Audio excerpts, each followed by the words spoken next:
Start करेंगे। तबीयत अच्छी है गुरुकुल जी?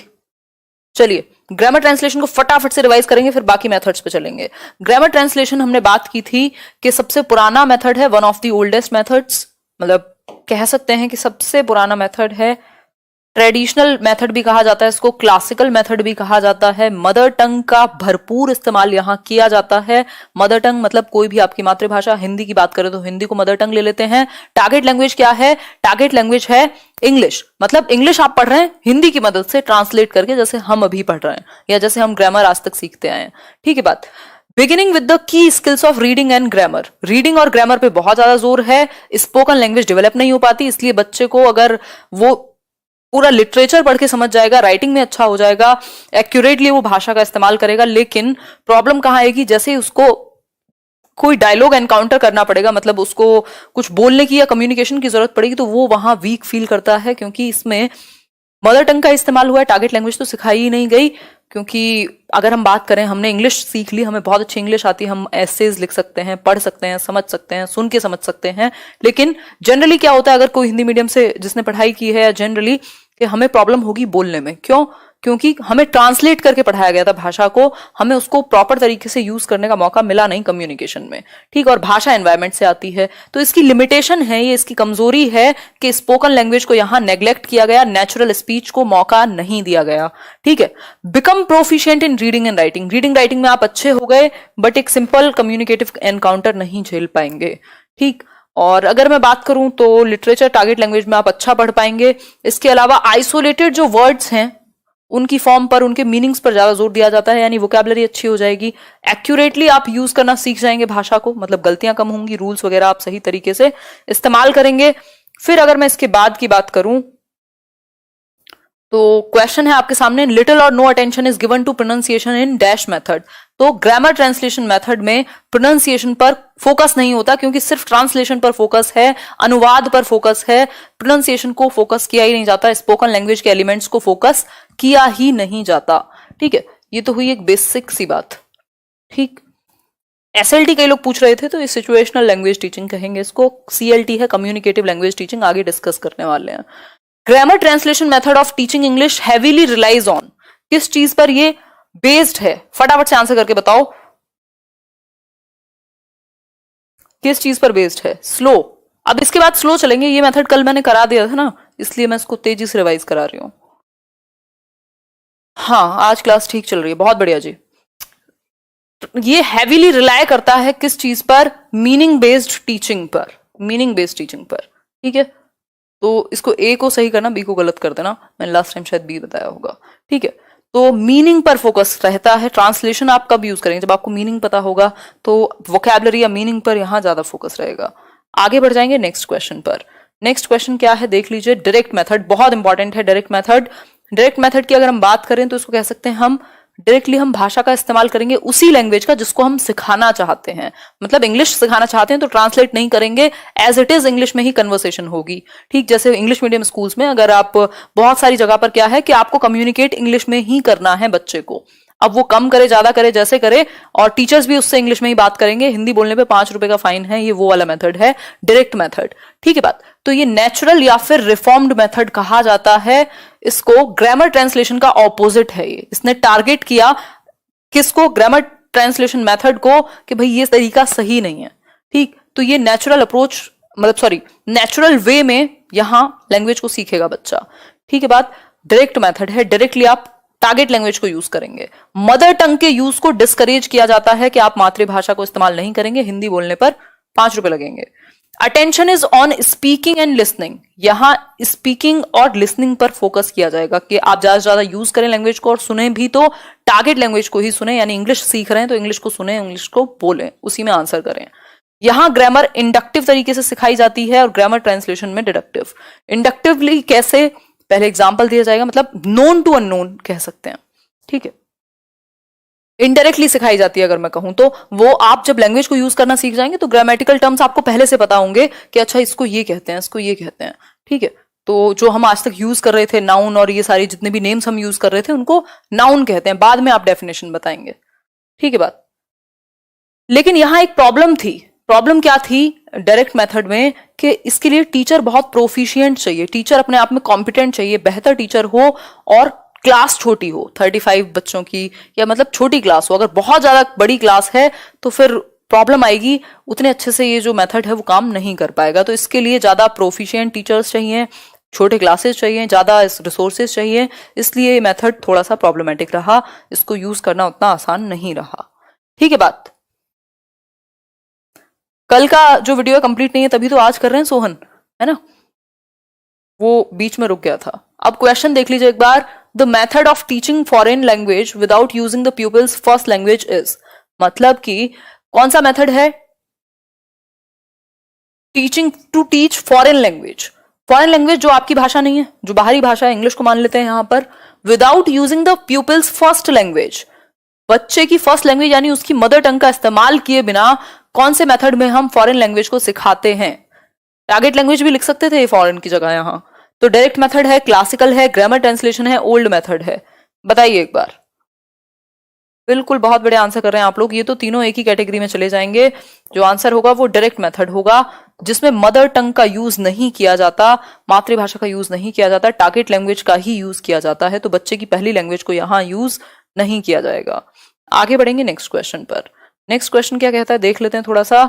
डॉक्टर वेस्ट न्यू मेथड, अब ये रीडिंग के लिए है डॉक्टर वेस्ट का new method, doctor Michael West ने इसको दिया था।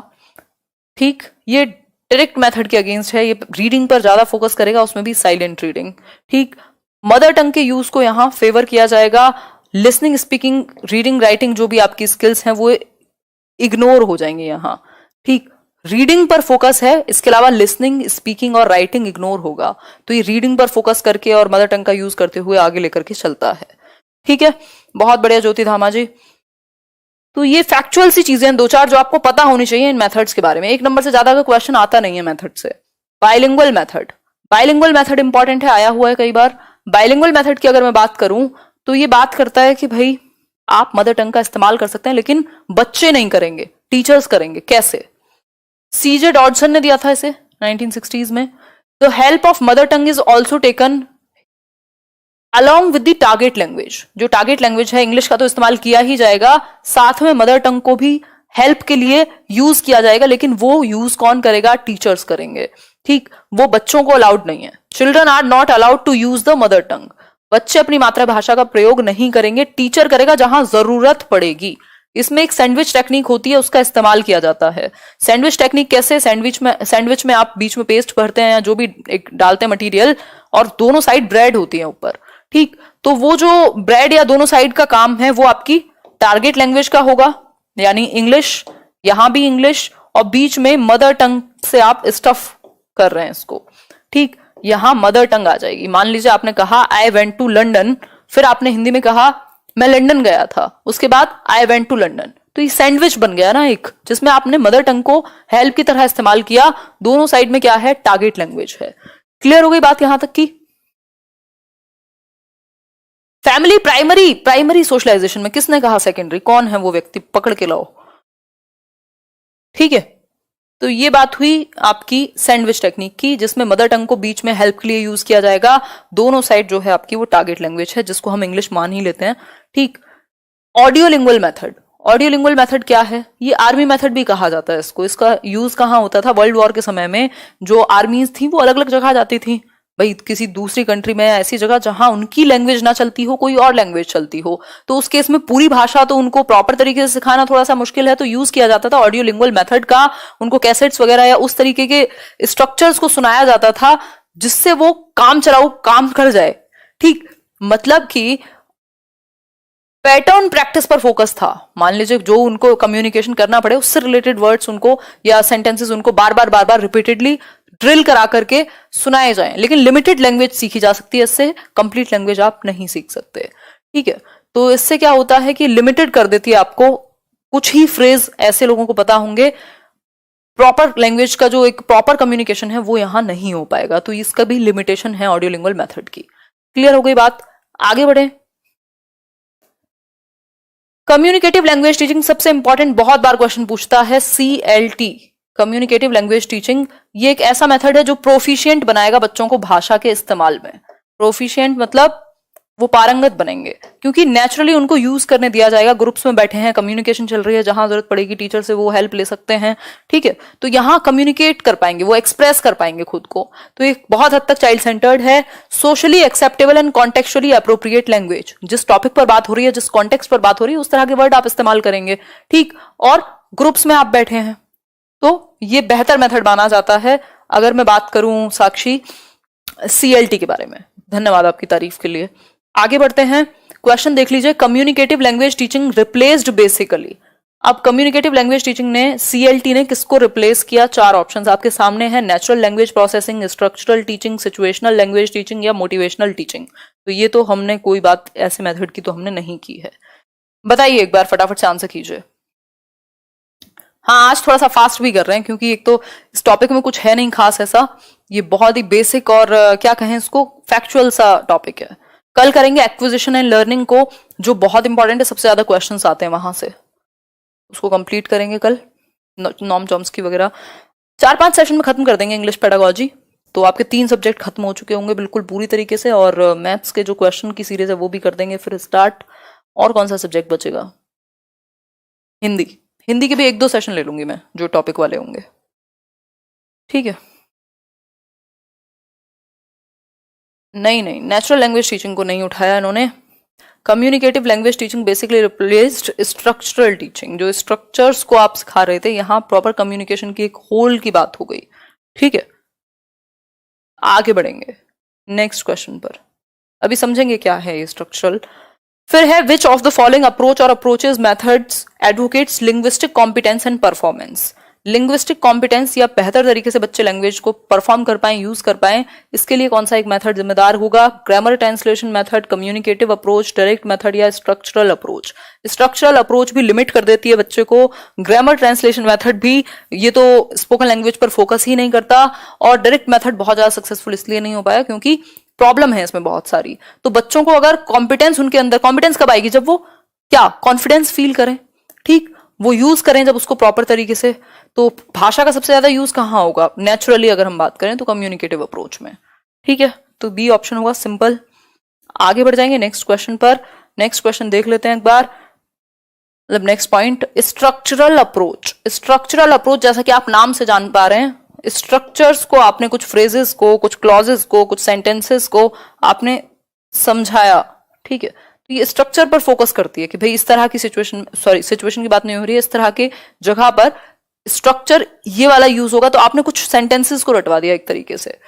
Alternative to the direct method, alternate है a scientific selection and grading of structures patterns of sentence vocabulary.